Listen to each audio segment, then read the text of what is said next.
Hello, I'm Gigi the Reader, and today I will be reviewing One Dark Throne by Kendare Blake. The story starts off from her last book, Three Dark Crowns. To summarize the ending of the previous book, this is how it ended for the three would-be queens. Sister Arsinoe, Katherine, and Mirabella. Katherine has survived being thrown into a bottomless pit by her lover Peter. Mirabella avoided a bear attack with the help of Joseph, and Arsinoe survived an attack from the priestesses who wanted to kill her for trying to run away from Finburn Island, and has become her town's hero because they think she had command of a large bear during the quickening, the night of the quickening, when everyone was showing off their skills. Now everyone thinks that the bear is her familiar, which it really wasn't. It was controlled by her best friend and priestesses, Jules. With continuing on to catch people up on who aren't familiar with the Dark Crown series, the goal of this story is what. I'm sorry, excuse me. It might be my co-narrator. Hold on, I'm coming. So, Quita, you late again. Wait a minute. Okay. You know you late again. Hello? Excuse me. I'm here. Yeah, I know, but you're... I'm late to never do you to read it. What? Excuse me, okay. I don't want to hear it. I know I'm late. Just get out my way. Where the mic at? You're late. Don't worry about what I was doing. I'm here, okay. I thought I heard somebody mention the bear. Let me introduce. I'm Shaquita, the fairy of the bee, and I am the co-narrator here for Gigi, the reader. And before I came to, did you mention the bear? Yes. Did somebody mention the bear yet? Yeah, we mentioned the bear. You know the bear's the star of the show. Okay. He the star of the whole story. I'm just saying. Okay. I'm here now, but every time they mention that bear, I'm gonna be on it. I'm going to be on it, Gigi the reader, and is the bear coming to the play yet? He coming to the story yet? I'm just waiting for the bear's part to come. But I'm here. It's Shaquita the fairy. I'm Shaquita the fairy, okay. Alright. Here's your mic back, Gigi the reader. Wow. Alright. Thank you. Okay, I'm sorry. So, anyway, everybody, the town thinks she's a hero now because they think the bear to catch people up with who aren't familiar with the Dark Crown series. The goal in this story is for the three triplet-born sisters who are magically gifted to kill each other. They are to kill each other for the crown of Finburn Island. Each are born with different gifts. Arsinoe, the naturalist who is supposed to have a gift of control the command of animals, even wild animals. But from the first book, we find out she was mislabeled. Her gift is actually a poisoner. Katherine, who actually is a poisoner too, and Mirabella, who's an elemental. She has the gift to control the wind and weather, such as thunderstorms, earthquakes, and windstorms. Only one can be queen. We now start off with how each are plotting to kill the other before their session ceremony. This is the day they all turn 17. Their 17th birthday is when only one can be crowned the queen. So here we go. We start off with Katherine in her home at Griefdrake Manor, where she has boxes of poison gifts to send off to her sister Mirabella. Genevieve, her foster parent, says it won't work. The packages will be checked. In the last book, Three Dark Crowns, Peter, Katherine's lover, threw her into a bottomless pit. She was missing for days, but managed to climb and claw her way out of the pit. Katherine also sent a letter to Peter, at this point has sent a letter to Peter telling him to return to Griefdrake Manor. She hasn't told anyone that was the one who threw her in the pit. So far, she's only told everyone that she stumbled into the pit in a panic while running from Arsinoe's bear. Meanwhile, in Wolfspring, people are asking Arsinoe about the bear, the great brown bear that they think the bear is her familiar. They still don't know she's not a naturalist but a poisoner. Jules is left with a limp from the poison candy she ate that was from William Chatworth Sr. that was meant for Arsinoe. Arsinoe thinks Katherine sent the poison candy. Meanwhile, Mirabella still thinks Arsinoe sent the bear after her the night of the quickening. when actually Jules had the bear under control during her performance. The bear killed some of Mirabella's priestesses, and now Mirabella wants revenge. Luca, Mirabella's foster mother, is happy now that Mirabella no longer wants to befriend her sisters, but clearly wants vengeance to kill Arsinoe.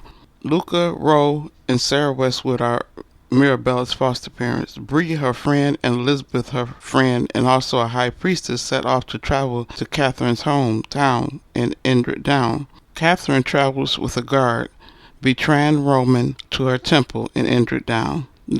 Natalia is preparing a banquet for one of Katherine's suitors, Nicholas Martel, at the Highburn Hotel. Luke warns Arsinoe. Luke, who is the tailor of Wolfspring, warns Arsinoe that Mirabella is on her way to Wolfspring and is planning a strike. They decide to run away from Wolfspring. They fear that Mirabella is so powerful and angry that she's destroying everything in her path on the way to Wolfspring with lightning and thunder. Arsinoe and the townspeople are in fear. If she comes to Wolfspring looking for Arsinoe, she'll destroy their town with fire.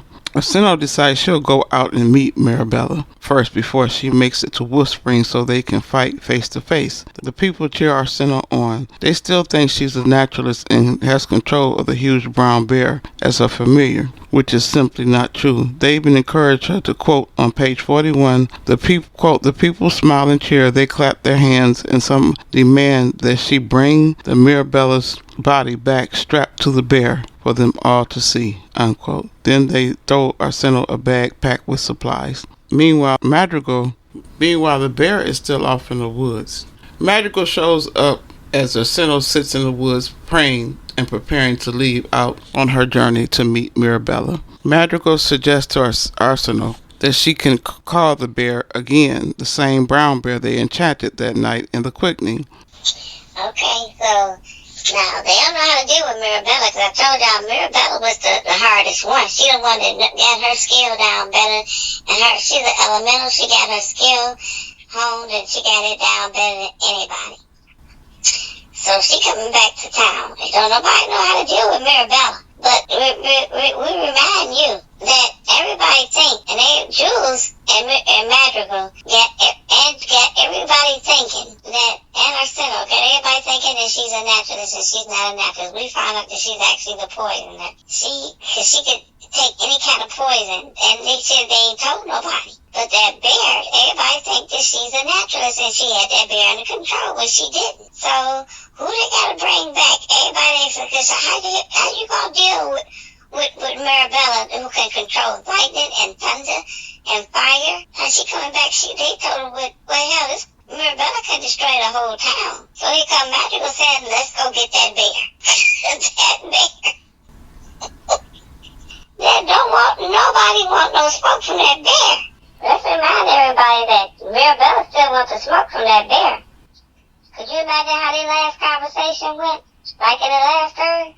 Well, I'm just going to let y'all know how I imagine that conversation going to go between that bear and Mirabella. And here we go. They're going to get it on the top. I'll tell you this how the conversation, I'll tell you, this is how the conversation is going to go between Mirabella and that bear. Here it is. I've been called better about works. Fucking hard back, motherfucker. You can't call nobody hard, bitch. You can't call nobody hard, bitch. You a whole NFL offensive line, okay? You can't call nobody hard. Stop it. You built the concrete. Don't do it. Don't do it. That girl. Let me find out you scared of that. Who got you a tip all of a sudden, girl? That was 2 weeks ago. You was talking big shit. You was talking big shit. All of a sudden, I ain't sure you want to know what the fuck about it, man. I ain't never been in my motherfucking category, bitch. I gotta go out down motherfucking home, bitch. Back half of that ugly up. Back half of that ugly up. Just half of it. I can only take a certain amount of ugly at a time. Back half of that ugly up. I look way better than you, baby. No, sister, don't do that. Don't do that. Bro, I have veneers. I got my veneers. Wow. First of all, what you scared now? All of a sudden, what you scared of that? I ain't got nobody. You got to be all of a sudden. You worry about why the fuck I started this, bitch. You worry about why the fuck I started this, bitch. Because that's what the fuck I do. I did that. I did that. I don't know, but that bear don't sound like he too scared of Mirabella. I'm thinking Mirabella should mess with that bear, because he done said it. and stuff like that. I don't give a fuck, bitch. Who ain't nobody gonna whoop my ass? They may think they would, but they ain't gonna whoop my motherfucking ass. Wow. Oh my God. You are so.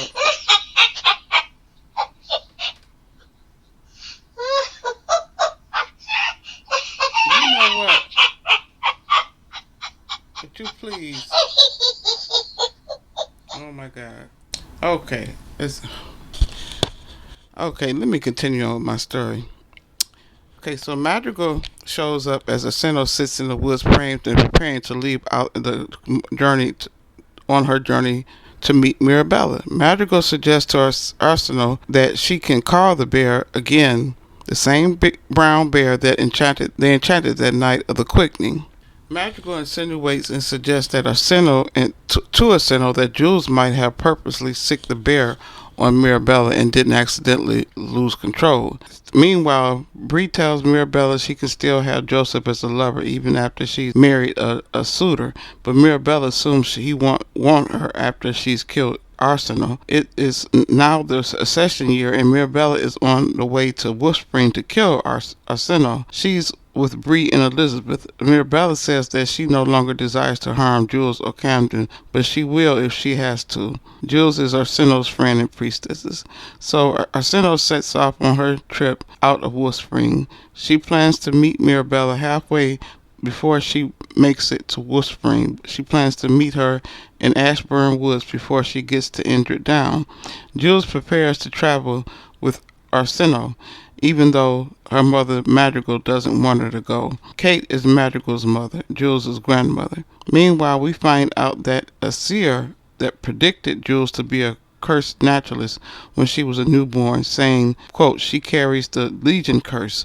Her naturalist gift will be touched with the war gift. The seer, unquote. The seer then strongly advises Madrigal, her mother, to drown her newborn baby, because if the baby lives, the war gift will drive her mad. Madrigal, of course, refuses to drown her baby, Jules, but instead binds the curse with her blood. But the curse makes Jules a strong naturalist, but it's a gift that can drive her mad if not controlled by her mother's blood. Meanwhile, back to Mirabella and Arsinoe meeting outside of Wolf Spring. When the spying scout comes to report to Mirabella, Mirabella asks the scout, quote, did you see the bear? Wow, that bear left an impression on everybody. Still talking about the bear. He says he did not, but did look for it. They haven't seen the bear since the night of the quickening. So now the bear still has Mirabella shook, seems like. To quote her thoughts on page 57, quote, Mirabella looks eastward. Dawn is beginning to gray through the trees. The thought of the bear is like ice in her stomach. She remembers the claws and roars and screams and swallows hard.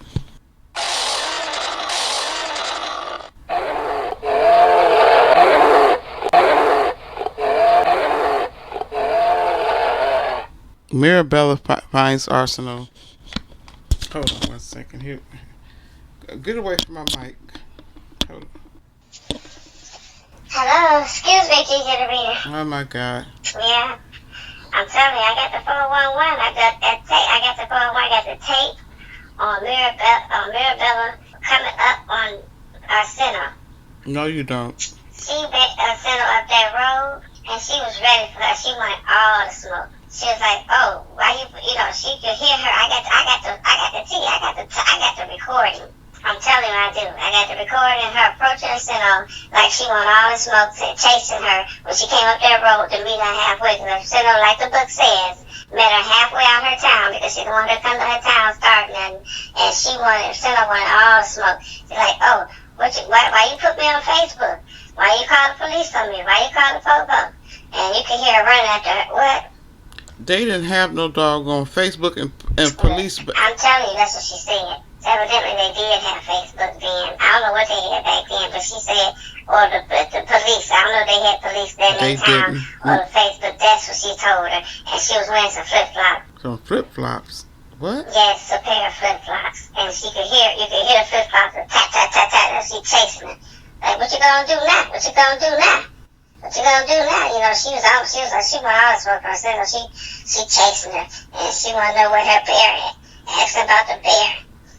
You know, so here I got the recording for you, Gigi.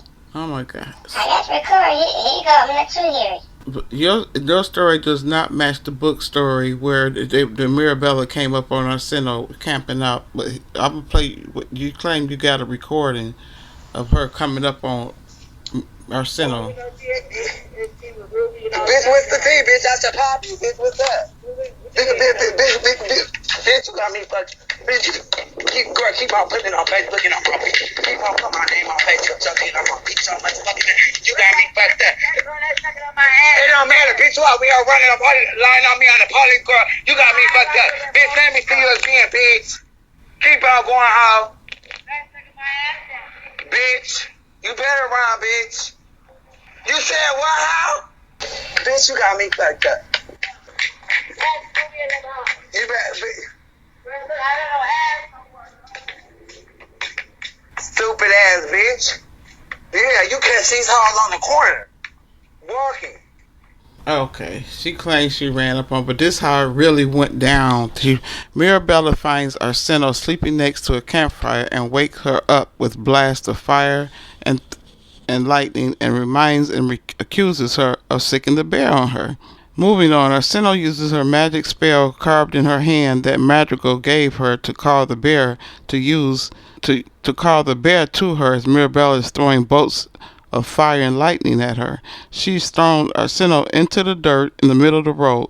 Jules knows she's run into Mirabella and is running towards her with her cougar condom. Mirabella is nudging and kicking Arsinoe with her foot while she waits for the bear, saying, quote, "Where's the bear at now? Where's the bear at now?" Unquote. So that is on the book on page 61. So she wants all the smoke and, quote, she says she's looking about wildly for the bear, unquote. So then she starts to beat Arsinoe up while repeatedly reminding her of the night of the quickening when she sicked the bear on her and still asking, "Where's the bear at now? Why would you sick the bear on me after I saved your life?" Arsinoe assures her, unquote, Arsinoe assures her that she did not sick the bear on her. While laying on the ground, Arsinoe tries to get Mirabella to, quote, walk away and let Katherine and the errands win. The poisoners have won 3 times before, unquote. But Mirabella refuses, saying, "Abdicate? Stop trying to bargain. You have been beaten. We will kill or we will be killed," unquote. Moving on, Jules is fighting with Joseph as he tries to stop her from getting involved with the fight between Mirabella and Arsinoe. Finally, as the storm Mirabella has conjured up over them looms, Arsinoe bear comes lumbering up through the trees towards the road. Oh my goodness. Uh-oh. Oh my goodness. Suddenly, memories of the bear and night of quickening come flooding back to Mirabella. She remembers it tearing the priestesses apart.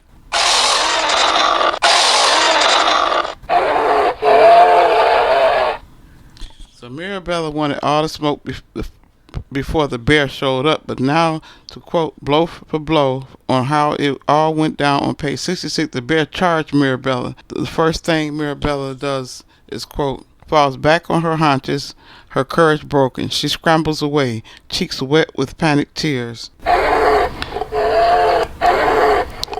Her cheeks wet with panic tears, no doubt reliving the past months of the quickening stage when she watched as the bear tore apart the priestesses on his way to kill her, unquote. Now the bear was about to tear Mirabella apart like he did the priestesses that night when suddenly Arsinoe calls him back and yells, "Wait, come to me." As the bear lunges for Mirabella,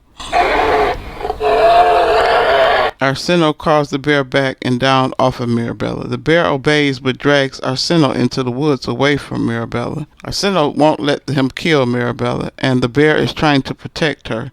And Mirabella is calling out to Arsinoe, still looking for that smoke. And for now, the battle is over until they meet again at the session ceremony. Gigi the reader. Oh my God. Wait a minute, don't smooth over that part. Wait a minute, I know you didn't say what I thought you said. Wait, hold on. Excuse me, let me get to the mic. Wait a minute. Wait a minute. I thought Mirabella. Wait a minute, let's not smooth over this part. This is the best part right here. Page Yeah. Then Mirabella just walked up on Arsinoe on her way to her town. Said she looking for the bear. Right. Knocked Arsinoe in the dirt. Yep. And then kicked her. Mm. It said right here, Gigi the reader. Well. Kicked her and she knocked her in the dirt and said, "Where your bed now? Where your bed now?" Mm-hmm. Oh, she wanted all the smoke. Yeah. With her thunder and lightning, she gonna light the bear up. Yeah. But when the bear shows up, what happens again? He handed it to her. Mirabella, okay, so I'm gonna quote it right here on page 66. Mirabella, quote, Mirabella falls back on her haunches, her courage broken. So as soon as you get knocked in the dirt, your courage is broken. She scrambles away, cheeks wet with panic, tears. No doubt reliving the last moments of the quickening stage when she watched as the bear tore apart the priestesses on his way to kill her. So she not only she get knocked in the dirt, she get a flashback to how bad that bear really is. She wasn't ready. She wasn't ready. She just wasn't ready. Oh my God. And she gonna kick. She was really badass before that bear showed up from charging from them trees. Right. She thought she wanted all the smoke. She thought she did, but evidently she didn't. She wasn't ready. Not for that whooping. She and was still talking stuff from what I hear. The bear. If it wasn't for, come on now. If it wasn't for Arsinoe calling that bear off of her, he would have ripped her to shreds. Yeah, I'm pretty sure. You know, right here it says, Arsinoe says, wait, come to me. The quote she said to the bear. She called the bear off her. Wait, come to me. And the bear said, okay, I guess the bear didn't want to hurt her because he listened to Arsinoe, but the bear did drag her back in the woods. He did drag Arsinoe back in the woods to protect her because I guess he was 2 inches off of Mirabella though. He was 2 inches off of whooping Mirabella's ass, I'm telling you. She wanted all the smoke till that bear come charging through them doggone trees now. That's what it looked like. It changed her whole world. Okay, but I think I got a recording of her still talking stuff. Oh my Y'all God. want to hear the recording? No. Come on. Okay, do you don't believe me, Gigi, to read? No. I got the recording of Mirabella still talking stuff after the bear and drug her sent away to protect her up to the woods. She still talking stuff to my. She gonna get him. Wow. I got the recording. Okay, all right, here we go. That's what it's about. Don't try to blame it on me. No, bitch, you a fuck ass bitch. You fat neck ass bitch. You ain't got bitch. I'm in nothing like your motherfucking nose. You pussy ass, dirty ass bitch. Fuck you, girl. 5 days water bug looking ass. I'ma get you. You better count your days, cuz. You better count your days. I ain't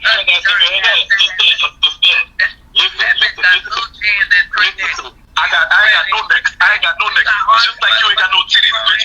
I ain't got no neck. Like you ain't got no breasts. Bitch, you little dick man. Okay. All right. So evidently, supposedly, Mirabella was still yelling at the bear as he was dragging Arsinoe away. Okay. But meanwhile, at the Grease Drake Manor, where Natalia is reading a letter from her brother Christoph, it states his son, her no-good nephew Peter, Katherine's secret lover, has returned home only briefly before departing for Prin on a business errand. I'm still confused as to why Peter threw Katherine in the bottomless pit during the night of the quickening the year before. We'll find out later in the story. Moving on, Genevieve and Natalia are preparing a banquet to welcome Katherine's suitor from the mainland by the name of Nicholas Martel, but Natalia is hoping Billy Chatworth will be the one she selects to be her king consort instead of Nicholas. Meanwhile, Arsinoe, Jules, and Joseph have returned home to Kate, Ellis, and Madrigal at Wolfspring. She has the bear with her. She has named him Broderick. Kate, Jules' grandmother, reminds Arsinoe that the bear is not her familiar and can be dangerous. But I think Arsinoe really doesn't need to really have magic control of the bear. She fed him. I think that's what he did, and he's her friend now. Hold on, get away from my mic. They ain't did nothing but feed that bear. Look, listen. All that do is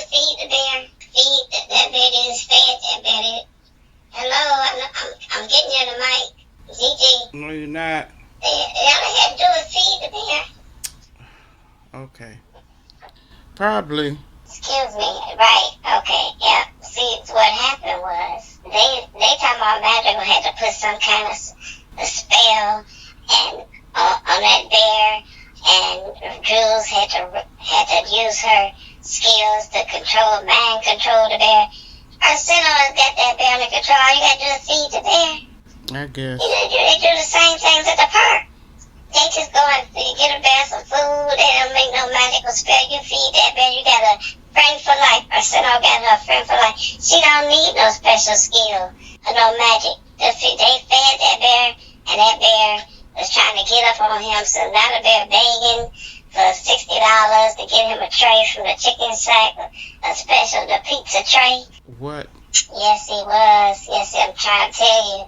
They know the bear begging to get up on another $20 cash app. Listen, he begging to get a cash app so he can get up on a pizza tray.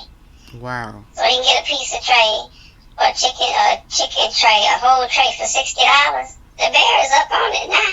The bear is up on it. All you gotta do is feed a bear. They fed the bear. Arsinoe slipped that bear some money. He ordered him some Uber Eats. They didn't have Uber To Eats. get $60 tray at the chicken shack. I'm telling you. They didn't have Uber Eats back then in this story. They do have Uber Eats. They got Uber Eats, and I don't know whether he got it. I'm telling you, but he get him some food now. Okay. And he got up on 60. He went down to the chicken. He get him a special order, a pizza from whatever with the whole tray, and he bought that bacon. Here's the conversation. Really? Okay, you don't believe they had Uber Eats? No, they had no. He ordered him some Uber Eats and was begging Madrigal and Jules and Arsinoe for some money so he can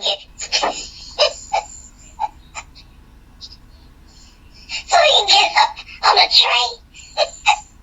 Listen. $60 to get. Oh my God! So you say his bag for $20? I'm about to penny for you. Girl, I'm hungry too. Bitch, I'm about to Uber Eats my ass. Bitch, I'm about to Uber Eats me some pizza, bitch. Thank you, Savannah. Bitch, I don't know, girl, but I'll take it to 20, girl. I need, bitch. I was looking for some pizza too. Now I might be able to get that $60 tray, sister. Okay. Thank you, sister. Now I can put that 20 with my 40, and I can get a $60 tray. Thank you. That's my sister, girl. Y'all gonna stop playing with her. Bitch, bitch, I'm gonna give me a $60 trade, now, bitch. Nah, play with the queen, baby. Play with the queen, bitch. Okay, I'm about to get two. I'm gonna put that 20 with my 40, bitch, and give me a $60 trade. That's what I'm gonna do. No, girl, yeah, I gotta still try to get the $40. But you not even got somebody to get a 40, bitch. Oh God, spent $20 last night. Oh my God. Okay, switching scenes. Her foster grandparents, Kate and Ellis, remind Arsinoe she has to prepare her suitor Tommy Stratford and Michael Percy. Meanwhile, Billy lets Arsinoe know that he's unfortunately been appointed to be Mirabella's taster, someone who tastes all her food to protect her from any poisonings. He has to leave to go to Rolnath, her home in Rolnath. His father had him appointed the job as punishment for trying to take Arsinoe off to the mainland last year, the night of their quickening. Billy promises to come back to Arsinoe, but for now he has to go to Rolnath to be Mirabella's taster. So Joseph tells Katherine he's going to Rolnath with Billy. Jules asks him if he's staying. He lets her know he's not staying. He's only going to help Billy get settled in. Jules is jealous and asks, quote, will you see Mirabella? Climb into her bed, unquote. He assures her he's going to so he can tell her, quote, that it's over, unquote. A quick reminder. Joseph and Mirabella had a short affair in the last book behind Jules's back. Now he's assuring Jules that he's just going to break it off with Mirabella. So anyway, the next scene switches to the Highburn Hotel in Indrid Down near the Voroy Castle at the banquet for Katherine and her camp. There she talks and gets acquainted with her suitor, Nicholas Martel. Mirabella assures Bree and Elizabeth that she'll change Billy's mind about being with Arsinoe, saying boys' minds are changeable. Next, a celebration and banquet is set up for the arrival of William Chatworth Jr., aka Billy, at Moorgate Park in Rollnath. Mirabella is surprised to see Joseph arrive with Billy. Billy lets Mirabella know right away that all he'll ever be to her is as a taster and nothing more. And after his assignment, he plans to go back to Arsinoe in Wolf Spring. Next, we find out that Madrigal, Jules' mother, is pregnant. Madrigal isn't married, but is pregnant by her boyfriend Matthew. Arsinoe is preparing for her suitors Tommy Stratford and Michael Percy to arrive. Jules demonstrates to Arsinoe she has other powers besides being a naturalist with power to control wild animals. She reminds her that she has the Legion curse, which gives her the war gift. With the war gift, she can make the ground and trees shake and tremble.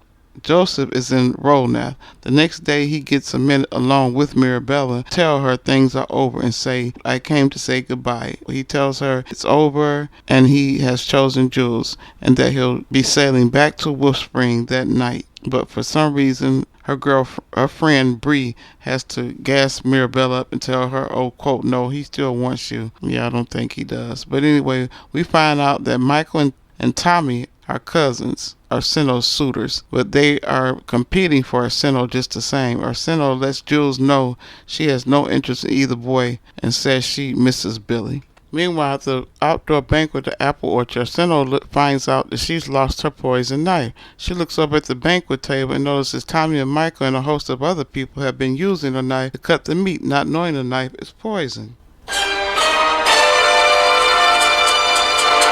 They are using it to carve the meat. Immediately, she finds out dozens of people are sick from poison.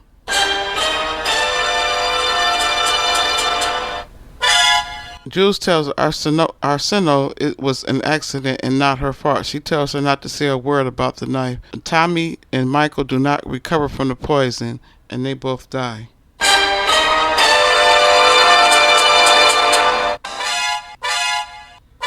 Meanwhile, back in print at Griefdrake Manor, news has spread about the two suitors' death. Katherine is accused of planning and plotting the poisoning. Katherine assures Natalia and Genevieve that she had nothing to do with their death. Quote, why would I poison them before I get a chance to meet them, unquote. Among the dead are an old man and a little girl, but the people in the town of Wolf Spring are accusing Katherine. Meanwhile, Billy is still visiting with Mirabella and serving as her taster. He does not like Mirabella, but gets along with Bree, Sarah, and Elizabeth. He can't wait till his assignment is over as taster in Rollnath. Finally, Billy tells Mirabella it was not Arsinoe who sicked the bear on her. It was Jules who had control of the bear. Mirabella is relieved and immediately regrets the day she almost killed Arsinoe that day on the road. Meanwhile, back at Wolf Spring, Arsinoe's suitors' bodies are shipped back to their families to the mainland. Jules and Joseph assure Arsinoe it is best she continue to let people think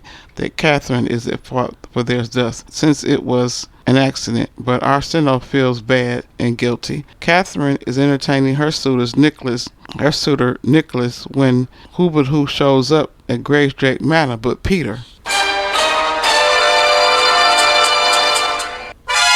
Katherine still has not told anyone he was the one who threw her into the Breaker Domain's bottomless pit.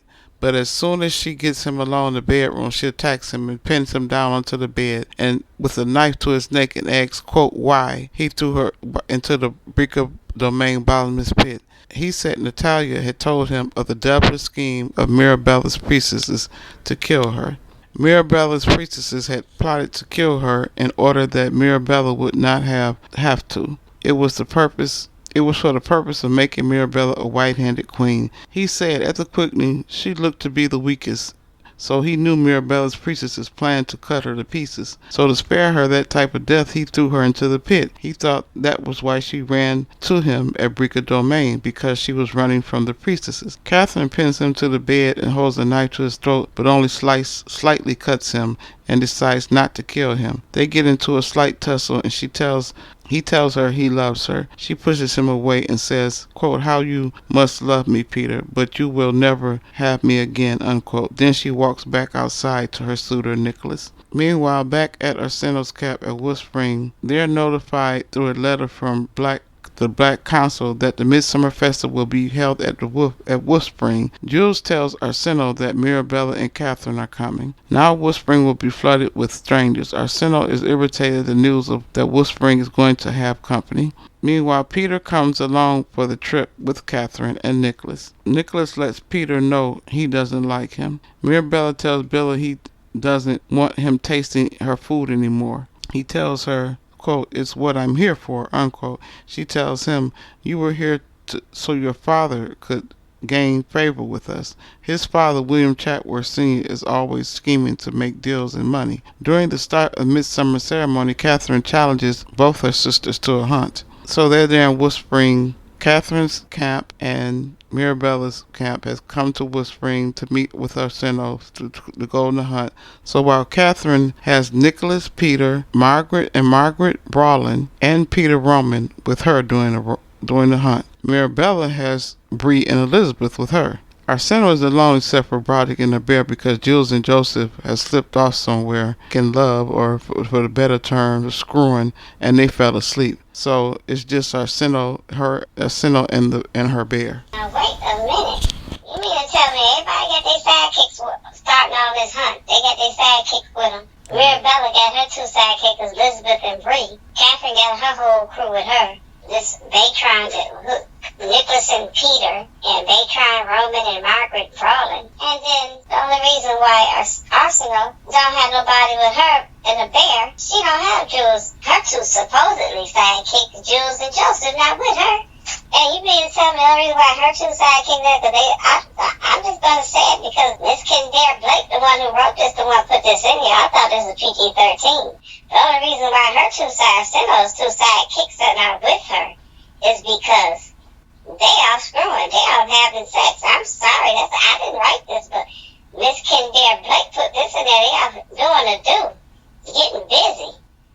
And that's why they fell asleep and left her on her own with just her, Broderick and the bear.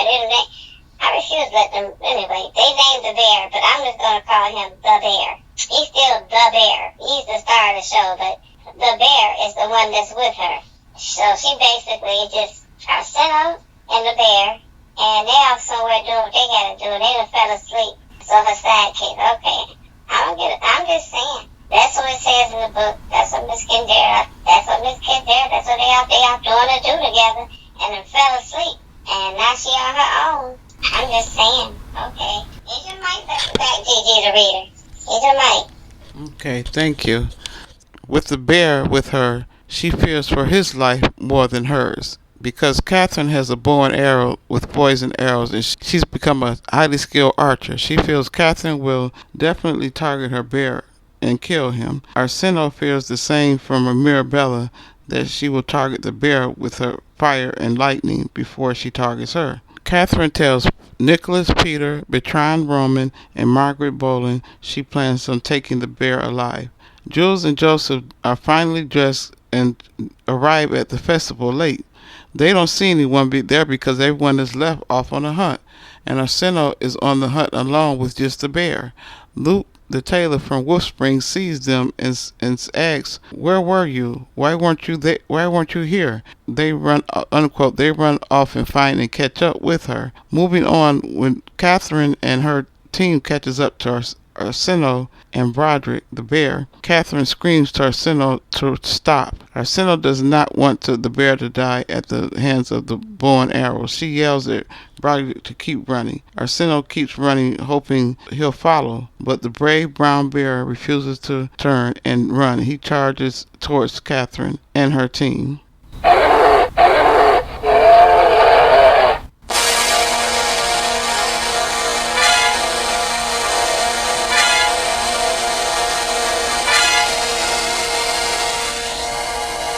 Ironically, Mirabella shows up with her team. They see and watch everything while hiding hunched in tall bushes. Mirabella yells to Arsinoe, Go, go, now run, Arsinoe, you must run.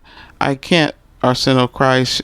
The arrows flies into Roderick and he charges when he charges at Katherine. Katherine brings Arsinoe the bear down with her poison arrows. She shoots Arsinoe in the back with a poison arrow. Mirabella is hidden in behind a tree and trunk and bushes with her priestesses. Bree and Elizabeth witness everything. Mirabella screams and tries to run to help her, but Bree and Elizabeth hold her back, telling her there's nothing she can do for her sister now. So Katherine has brought Arsinoe and her bear down. She walks over to Arsinoe, kicks her in her ribs, and says, "What will kill you first, the poison or my crossbow?" She's talking much stuff until Jules shows up. Just then Jules shows up. Katherine is standing over Arsinoe. Jules yells to Katherine, "Get away from her."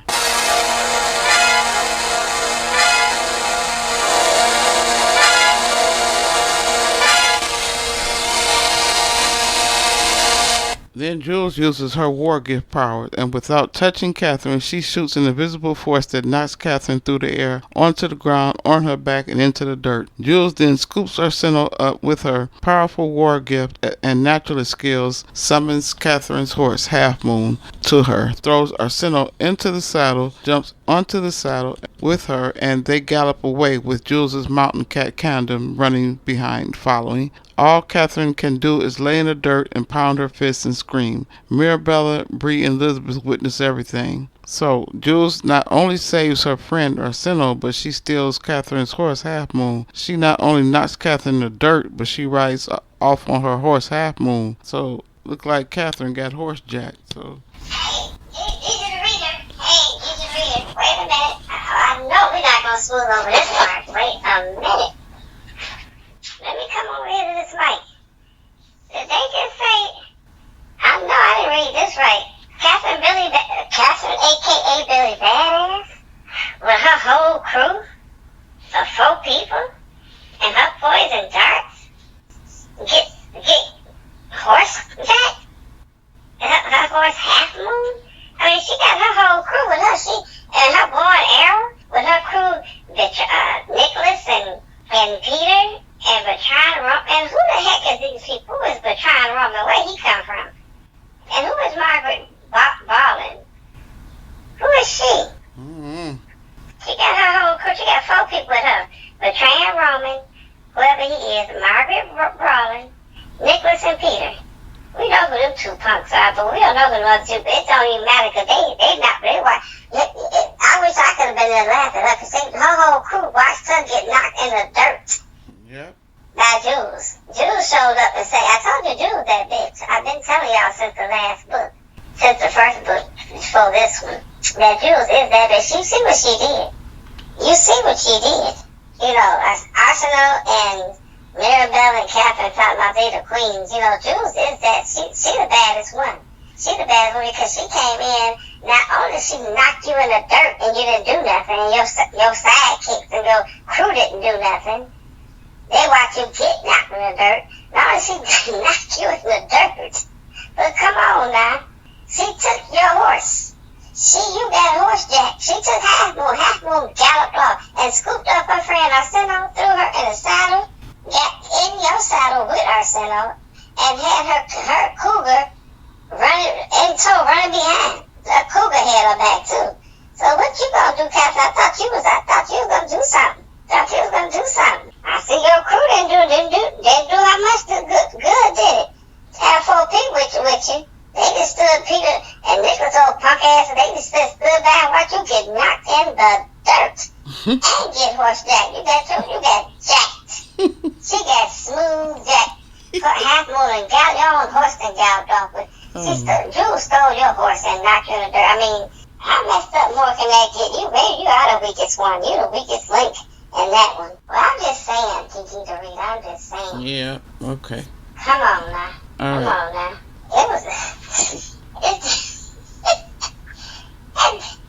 just hilarious to me though. Okay, here's your mic back, Kiki. Okay, moving on. Katherine and her camp, even though Katherine just got horse jacked, Jules stole Half Moon, plus she got knocked in the dirt by Jules while her crew looked on and still thinks she's victorious in the fight because she thinks Arsinoe is dead. So Katherine, Bree, Elizabeth, Nicholas, Natalia and Genevieve go to the inn where they are staying and whispering at the Crooked Tail Cat Inn. They go there to celebrate, drink, and party, assuming that the poison arrow that landed in Arsinoe's back has killed her, but Arsinoe is very much alive. They don't know she's actually a poisoner, and they're also celebrating the capture of the bear. The bad news is that they are celebrating the fact that they also captured the bear, and they have him strapped to a wagon that they drag him inside the inn. But the good news is he's not dead. He's limp, sedated, and unconscious, but he's alive. Katherine plans on caging him in a large cage outside the Vauroy Castle. Hello, excuse me. I know you're not gonna block me for saying something about that bear. So you're not gonna mention the bear? So we're not gonna talk about the bear? Wait a minute. Excuse me. Wait, did they say something about that she drugged the bear and put him on a wagon and brought him up? He should have been to kill him. She drugged him with them arrows and put him on a wagon and took him to where they was partying at the Crooked Tail, what they call it, the Crooked Tail Cat Inn, and say what she gonna do with the bear? Did she just say after she gonna do what? Gonna put him in a cage. She gonna, let me read this, celebrating the capture of Broderick. They named the bear Broderick. And so she had plans to cage him. Yes. What's that all about? She gonna cage the bear? Oh, hell no. Broderick ain't, oh no. They gonna name the bear too. Okay. Yeah, we're gonna see about this. Here's your mic back. Okay. At the party, Peter slips over to Katherine and whispers to her, "I have not had another girl since you, Cat." Then he looks over to Nicholas and says, "He does not love you like I do. He cannot." I would have told him to get on before you get beat on. Boy, he think he Enrico Suave now. Don't try to whisper in there and take her to the side like he got game. I guess so. Boy, Catherine, I know you're not going for that. You better tell him to get on. I know Catherine told him to get on. Okay,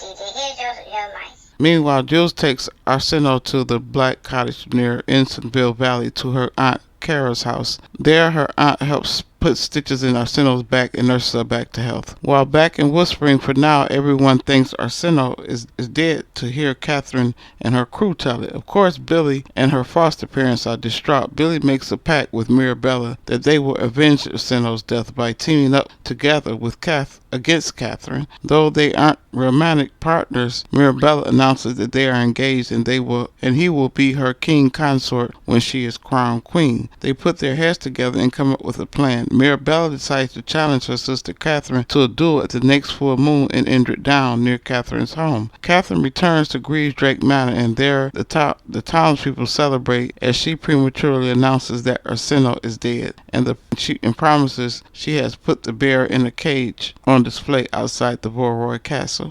In the meantime, Joseph and Madrigal refuse to believe that Arsinoe is dead and trust that wherever Jules is taking her off to safety. Guessing that the first place she'd take her, Joseph and Madrigal set off to the black cottage where her sister Kara lives to find Jules. They get there and find that Jules, Camden, and Arsinoe is there. Arsinoe is alive, well, and fully recovered when they get to the cottage. Meanwhile, back at the Greaves-Drake Manor, Genevieve and Natalia discuss how dangerous Jules will be having the power of the war gift because she was born Legion cursed. Later, Katherine receives a letter that Mirabella challenging her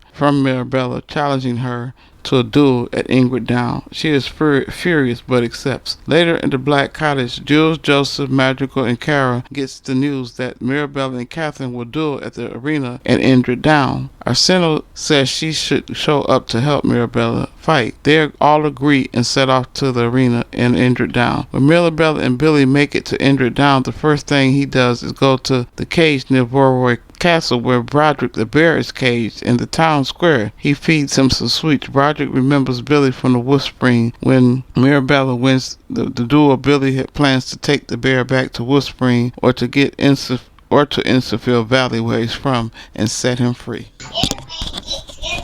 Hey, excuse me, Gigi, to read it. Wait a minute. Wait, hold up. Here we go again. Let's not smooth over this part right here.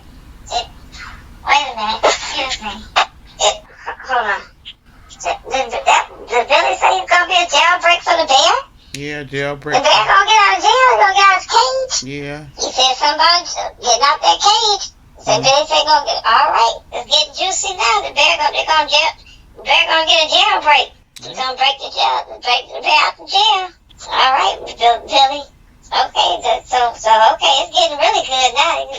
The bear gonna get out. They're gonna let the bear out. They're gonna break him out of jail. Okay, Billy, let it do what it do then. Yep. It's the juicy part right here. They're gonna get that bear out. They're gonna let that bear out that cage. I hope so. It's gonna be on the pop as soon as he get out that cage. Okay, I just want to smooth over that part. All right, here's your mic back. So it seems like Katherine is done being subtle with Peter. As she demands, he leaves Greasedrake Manor and goes back to the mainland. When he refuses, she throws knives at him. One knife cuts him. She then reminds him that he once threw her into a bottomless pit.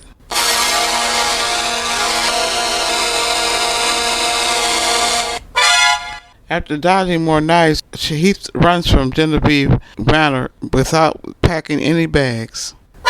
He runs out into the courtyard, quickly finds a horse, mounts the horse, and gallops away. Wow. Wow. What the hell going on? Dang. Dang, Katherine, was she fed up? She fed up. She got some, I don't know, she got some soul in her, so she got them knives on. She said, you get out. Peter, but no questions, he didn't pack a bag.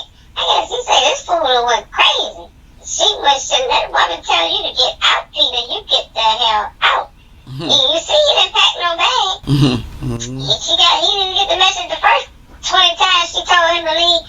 He got the message then. When I got to flying at him, he jumped on that horse and went down that doggone driveway. He left that matter smoking, didn't he? Yes, he did. He left that matter on that horse with no question. Right. After the knife got to still flying at his ass. Oh my God. Okay. Well, she about that life. Yes, sir. All right, she let him know. All right, okay, Gigi, okay, I'm gonna give you a mic back. Meanwhile, everyone from everywhere in the island on Finburn has met and ended down in at the Highburn Hotel in the Queen's ball and the duel. Katherine and her camp are there from Greasedrake Manor. Mirabella and her camp are there from Rollnath. So no one is from Wolfspring there because everyone thinks Queen Arsinoe, they think Arsinoe is dead. But unknowingly to everyone in Wolfspring and everywhere else, Arsinoe is alive and there. She has sneaked in with Jules, Joseph, and Madrigal and Kara. They have to be careful because seeing that Arsinoe has went on letting the people think she's dead and she will be locked up for treason, and Jules and Joseph along with her. So they have to hide, walking through crowds with hooded cloaks on. Finally, the ball is about to begin. Meanwhile, Billy's plans to free the bear. Madrigal and Kara have plans to sneak and free him during the duel, so they might free the bear before Billy does. Meanwhile, Natalia meets with William Chatsworth Sr., Billy's father.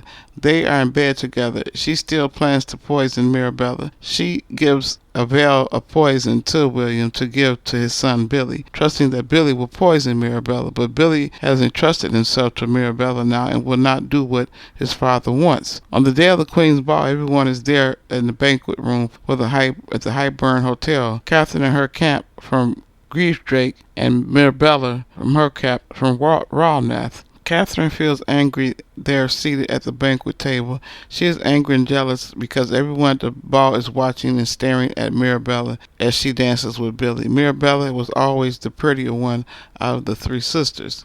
Meanwhile, Madrigal and Kara, Jules' mother and aunt, are with Jules and Arsinoe at the outskirts of the city. They are looking for a safe spot or entrance way for Jules and Arsinoe to sneak into the arena the next day during a duel between Mirabella and Katherine. They plan to jump into the duel unexpectedly to help Mirabella. They worry that Mirabella won't be able to win a fight against Katherine, who has become a very skilled archer with a poisoned bow and arrows. Mirabella is a skilled elemental, but she may not be quick enough with her thunder and lightning against Katherine. Finally, the day of the duel comes. The arena starts to fill. Madrigal and Kara notice a group of men wearing cloaks lined in red. They don't know who they are, but they believe that they are warriors from the mainland's Bastion City. Anyway, Madrigal and Kara have plans to free the bear from the cage in the town square while everyone is distracted during the duel at the arena. The city will be mostly empty, so it'll be a jailbreak for the bear. Boy, here we go again. Did Madrigal and Kara just mention that they ain't let that bear out the cage yet? Nope. Now Madrigal and Kara say they gonna let the bear out the cage. Mm-hmm. Yep. But come on with it. The bear's been locked up too long. Yeah. Roger, he waiting for his jailbreak. Yeah, you know what? I'm tired of mentioning. They need to go ahead and get that bear out the cage. Billy mentioned it. Now here they are. Madrigal and Kara say they're gonna let him out. Well, at least he got people that's working for him, trying to get him out that cage. But come on now, get the bear out. The star of the show. Get the bear out the cage. Y'all messing around now. Come on now. Get the bear out. Let the star out. He the star of the show. Let him out the cage. All right.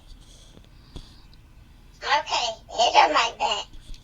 So meanwhile, the duel has started. Mirabella is still too sick to muster up a full storm because she is recovering from a poisoning at the Queen's ball the night before. When Katherine sees that Mirabella has been poisoned, she suspects that Natalia somehow did it because she knows it wasn't her who poisoned her. Because she isn't well, Mirabella is starting to lose the battle. It is then that Arsinoe and Jules run out of their hiding places and rush out onto the arena towards Katherine. There in the middle of the arena, Jules lifts Katherine up with her war gift powers and tosses her to the ground. The crowd is shocked to see Jules and equally shocked and awed to see Arsinoe because she is alive. Joseph and Camden, Jules' cougar, run to Mirabella. Katherine sees Arsinoe and says, "It cannot be. She's dead." "I saw the blood," she screamed.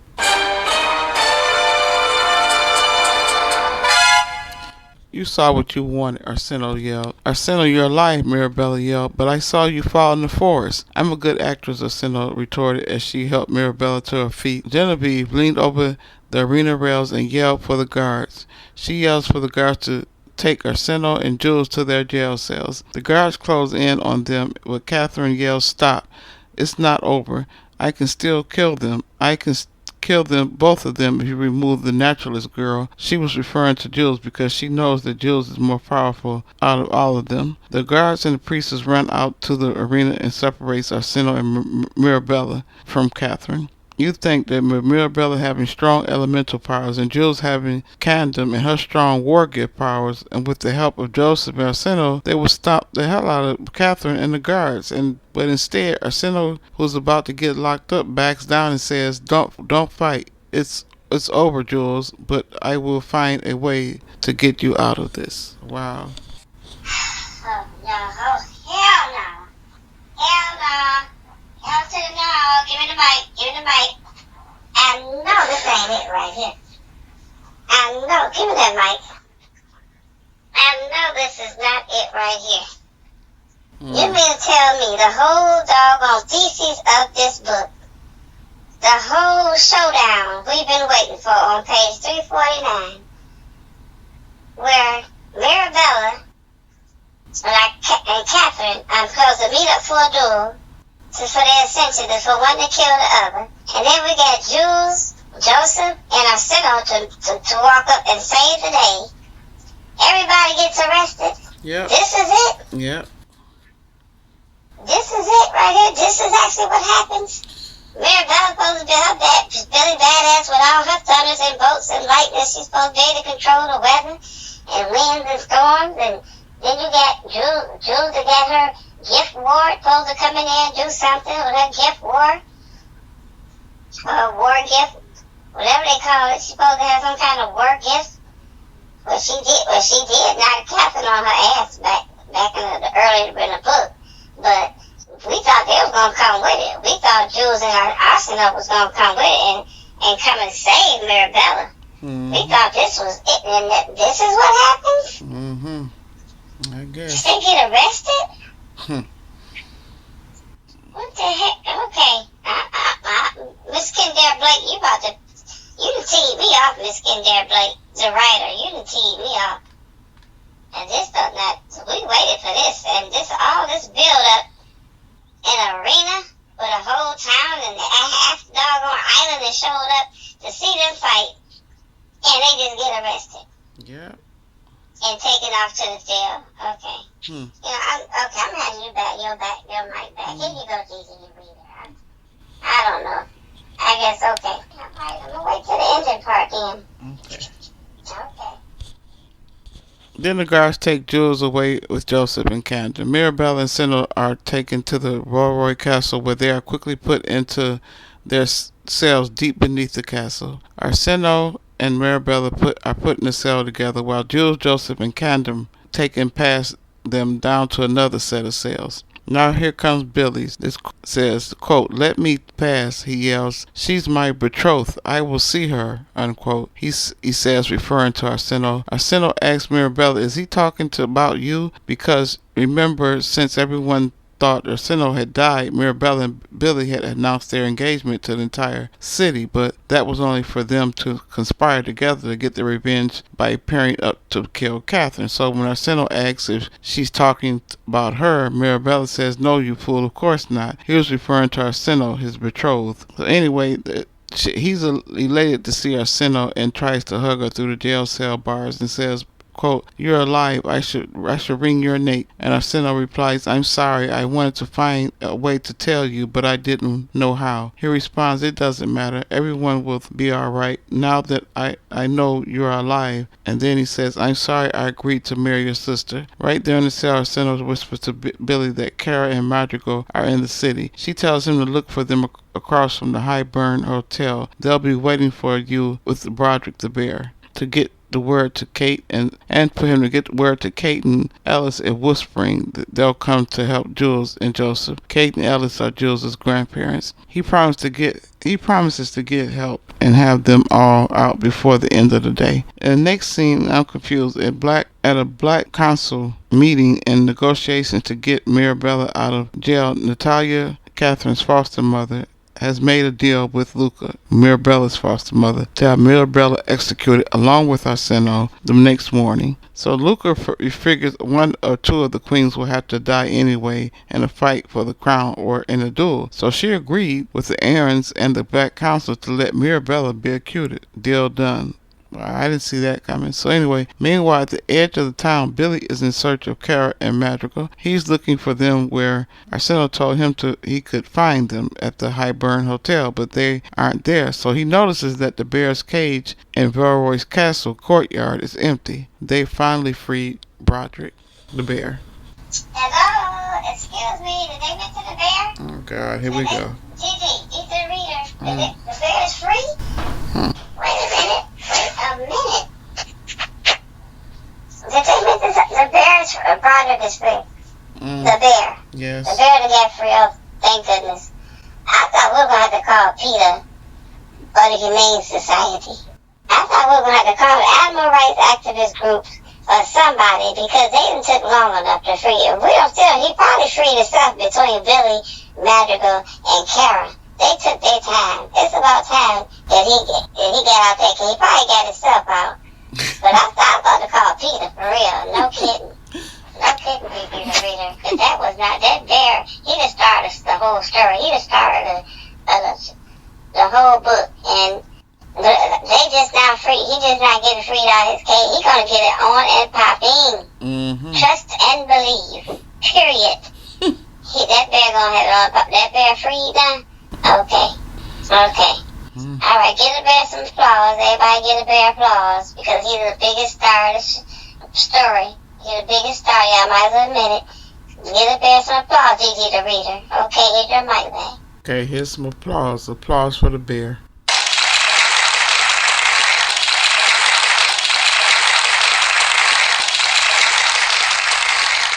So now Billy is searching the woods, knowing that's where they released the bear. He finally finds Madrigal and Kara hiding in the thick bushes with Broderick. Billy tells them how the duel was interrupted and how Jules, Joseph, Mirabella, and Arsinoe are locked up in the basement of the castle jail cells. Madrigal and Carol tell Billy they won't be able to get word to Wolf Spring quick enough to get help from anyone there. But she tells Carol the road warriors were from Bastion City she saw earlier in the day at the arena, but helped them. When Carol asks why would they help us, Madrigal says because of Jules. She is not only one of ours but one of theirs. Because the Legion War's gift curse. Billy thinks his father can help Jules and Joseph because he has clout with the Aarons, especially with Natalia, but he doesn't know his father has been plotting for Mirabella and Arsinoe's death all along with Natalia. Meanwhile, Billy talks with his father at the Highburn Hotel, thinking he can get him to talk to the Aarons to influence them into letting Jules and the others free from their jail cells. He doesn't know that his father has been working in secret with Natalia Aaron for Mirabella and Arsinoe's downfall. His father tells him there's nothing he can do to help. Billy yells, "You're wrong, father." Then Billy turns and walks out the door. His father basically tells him that Jules, Arsinoe, and Mirabella will be executed, and he'll accept it and marry Katherine. Meanwhile, at the Borroy Castle, Katherine prepares for her crowning since it has been voted at the Black Council that her sisters will be executed. Luca, Mirabella's foster mother, will be the one to officially crown Katherine. So, as tradition goes, Luca tattoos the crown onto Katherine's head, a long tattoo just below her hairline. Next, Katherine has to choose and announce out loud who she chooses as the king consort, Billy Chatworth or Nicholas Martell, the guy she's been courting for weeks. But not surprisingly, she chooses Nicholas Martell. The news infuriates Billy's father, but only disappointed Natalia. Meanwhile, Katherine goes to Mirabella and Arsinoe's jail cell to visit and show them her tattoo crown to show proof that she's been crowned queen. Next, she tells them Jules and Joseph's fate have been decided. The two will be executed. Katherine steps into the cell while the guards restrain Mirabella. Katherine tells Arsinoe she will be the first to be executed by poison immediately, and Mirabella is to be executed the next morning in the town square. She has the guards hold Arsinoe down while she forces the poison in her mouth. What they don't know is that Arsinoe is actually the poisoner, and the poison will have no effect on her. But she plays along with it, pretends to lose consciousness after swallowing the poison. Mirabella screams out, thinking Arsinoe is dead or dying. Katherine tells the guards to leave them alone while she lets Mirabella mourn over Arsinoe. Arsinoe waits as she hears the guards and Katherine's leave, then opens her eyes. She whispers to her sister Mirabella the next plot to escape. Meanwhile, at Griefdrake Manor, William Chatsworth Sr. shows up at Natalia's room the day after Katherine has married Nicholas Martell. He is livid, infuriated, and seething angry. He wants to know why Katherine didn't choose Billy. Natalia tells him she doesn't want to talk about it. He slaps her across the face in anger because they had a deal that Katherine would choose his son Billy as her king.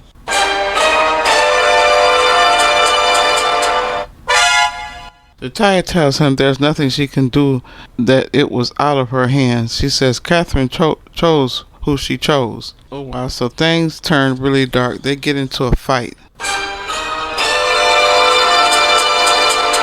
They get into a fight when she tells him to leave.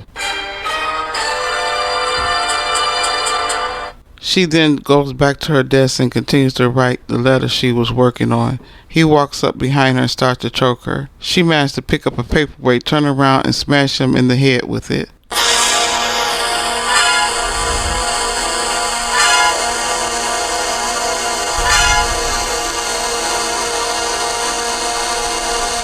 It stuns him and he falls to the floor, but he kicks her in the stomach and then jumps up and gets on top of her. And starts to slap and punch her in the face over and over. She calls for Kat, but he starts to choke her again. Then everything goes dark for her.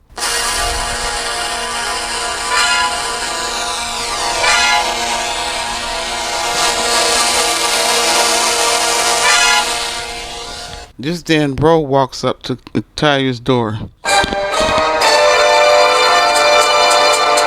Ro, Mirabella's foster mother, sees William Chatworth standing over Natalia's motionless body. Ro feels for a pulse but cannot find one.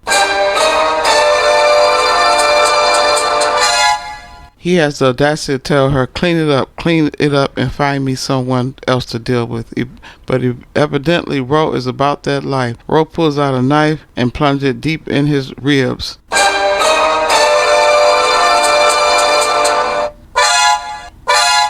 And quote, she carves him up from his lungs to his heart.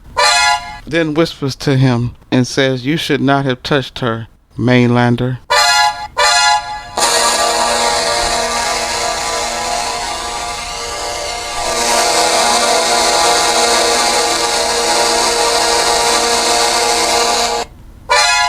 He gasps and is dead before he hit the floor. Ro then calls for two aides. They come running and see his dead body on the floor. She commands them, roll him up in a rug and dispose of him in the river. Okay, we can see Ro, they really about that life. Wow.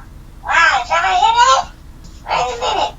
What is excuse me. Hold on. Excuse me. Let me get to the mic again. Wow. So Miss Kendare Blake, what is this now? Like I say, this ain't all PG-13 right here. Not this book. Cause you know, Rose sound like, and them priests just sound like they just straight up gangster. They about that life. Wow. She said she carved him from his heart to his lungs. She stabbed him in his, she went in there and found the tally on the floor dead. Ooh, and she stuck it, she handed it to him, didn't she? Didn't she though? Yep. Because she stabbed him in his ribs. He sure did.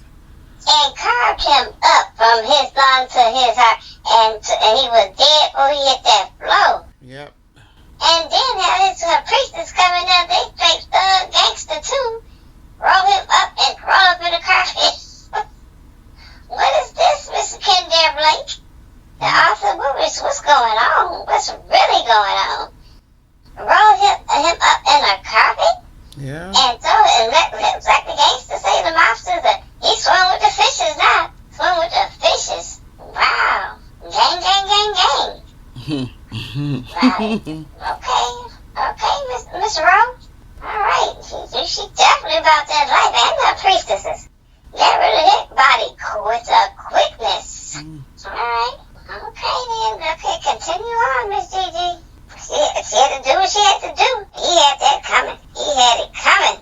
He took some clean this up. Oh, he had that coming. That was his fault. Okay.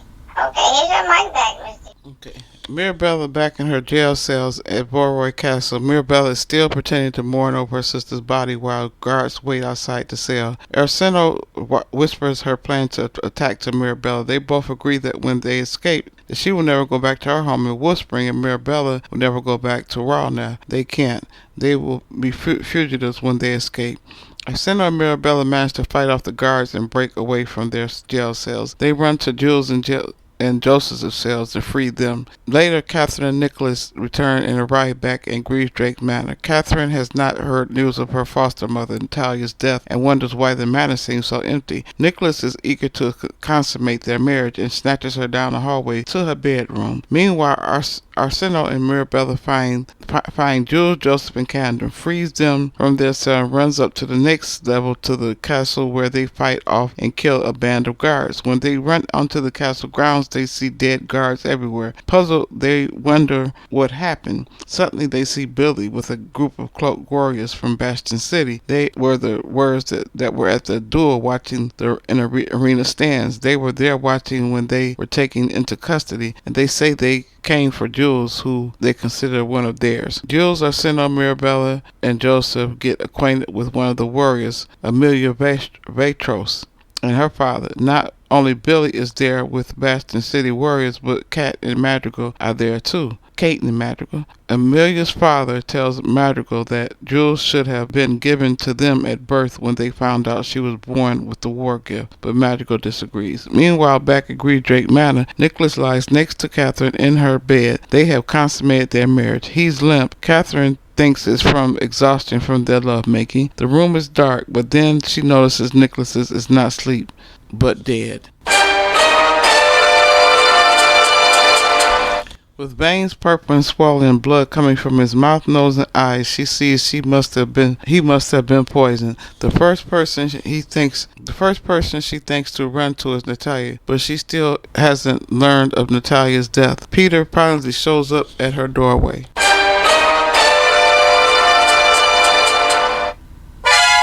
He asks what happened. She tells Peter she realizes she has become poisoned. No mainland fathered children could survive the long months in her belly. Quote, I cannot bear the triplets. I cannot be the queen. She cries out, Peter, I am poisoned. Peter says, I failed you once. I betrayed you once. But I will not again. From now on, I will protect you. Cat, whatever happens. So now Katherine believes that because she's so much poison in her when she consummated their marriage together, that she actually poisoned him just by having sex with him. She believes she poisoned and killed him just by her touch because she's become poison. Just then Genevieve discovers Peter has entered the manor. She also discovers Nicholas's body. Peter says, it'll be all right. Genevieve says, how will it be all right? We have made her into poison. Peter says, we have made her a queen crowned. Katherine says, how can I be, Peter, if I cannot bear the triplets? Peter says, the poison will fade in time. Then Genevieve tells Katherine that Natalia is dead, murdered.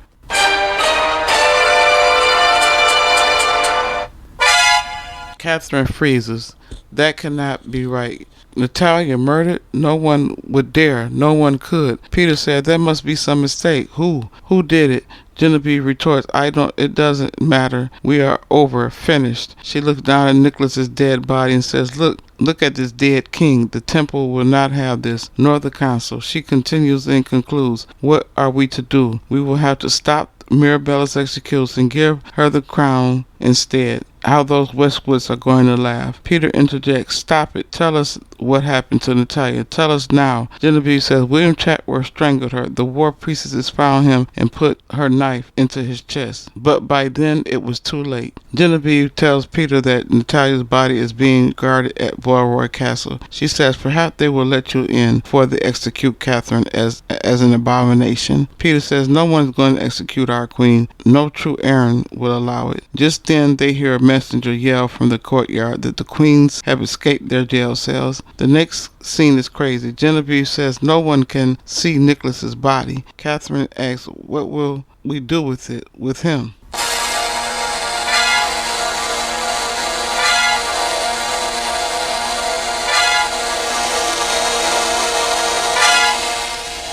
Finally, Peter says, we'll make up a tale. Meanwhile, Arsinoe, the warriors, Jules, Mirabella, Joseph, and Billy make it to the Indra Downs woods, where Arsinoe is happily greeted by the bear, Broderick. Joseph injured from the fight at the castle. There are doctors on the mainland. They will try to get him too. The warriors offer to take Jules and Joseph to Bastion City, where they are from. They tell Arsinoe and Mirabella that they will welcome them to come with them and be safer there than on Finburn Island. Magical wants Mirabella and Arsinoe to stay on the island, saying not everyone will back the council's decision to execute them, but they all disagree with her. Mirabella says, I will not go back. The council ordered my death, and they went along with it. Luca went along with it. So they all agreed to leave the island. Kara and the bear Broderick stay behind. Some of the warriors stay behind to run as decoys. They want Broderick the bear to come, but they couldn't get him to board the boat. But they know Kara will take care of him. Excuse me, wait a minute,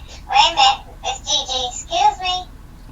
Okay, we're going to move along with the story. Get the mic, okay, excuse me, Miss Gigi. The bear wouldn't get on the boat. Gigi, the reader. Okay. So we're just going to end it like that? We're going to talk about the bear? Okay. You're not going to mention the bear?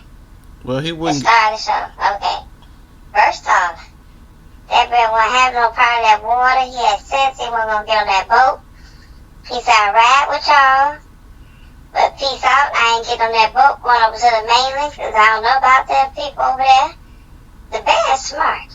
The bear said, I see what I see. Yeah, okay, yeah. So the bear didn't want to get on the boat, so he's staying back at Finburn Island with Kara and Madrigal. Meanwhile, back at Finburn Island and Vorroy Castle, and the Black Council are in the meeting with Genevieve, Katherine, Peter, and all the high priestesses. Luca asks where Natalia is, but Genevieve only says she's back at Gravedrake Manor resting. They are in a meeting to see what they'll do about runaway fugitive queens. Katherine says she's not worried about either of them showing up, and she says, quote, neither of my sisters will be returning to the island. The crown and throne are mine. Meanwhile, Mirabella is using her powers of storm and winds to steal away in a ship that's headed towards the mainland across the sea. Her sister Arsinoe, Jules, Joseph, Camden, and Billy are with her. They've escaped and leaving Katherine and the Black Council behind on Finburn Island. They will settle in Bastion City. Sadly, because of his injuries, the fight back at the castle, Joseph does not survive the trip. He dies after bleeding out from the wound, and before he can make it to mainland doctors. Immediately as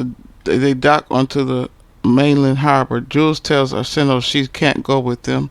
She has to go back. Arsinoe screams, I can't do this without you. Jules says, you don't need me anymore. You fought and you won. Arsinoe begs, I don't want to go without you. Jules says, I know, but you have to. With that, Jules jumps onto a small whaling boat and drifts off. Arsinoe hears Jules' voice calling to her across the water. I love you, Arsinoe. Arsinoe screams, Jules, come back. It'll be different, you'll see. But Jules drifts away on the boat, and she is gone. And there where the story ends. I give this book 4 out of 5 stars. I was really disappointed about the big duel that happened between the sisters, and they end up getting arrested and have to flee the island. But that does leave it on a big cliffhanger, and that makes me want to read the sequel to this book, The Two Dark Reigns. Will be the sequel. We have to find out what happens to Jules. Her powers are so strong, she could be the queen of something. The 3 sisters have to find out, but Jules being a priestess, I could imagine her going off somewhere else. I read a short prologue on the sequel,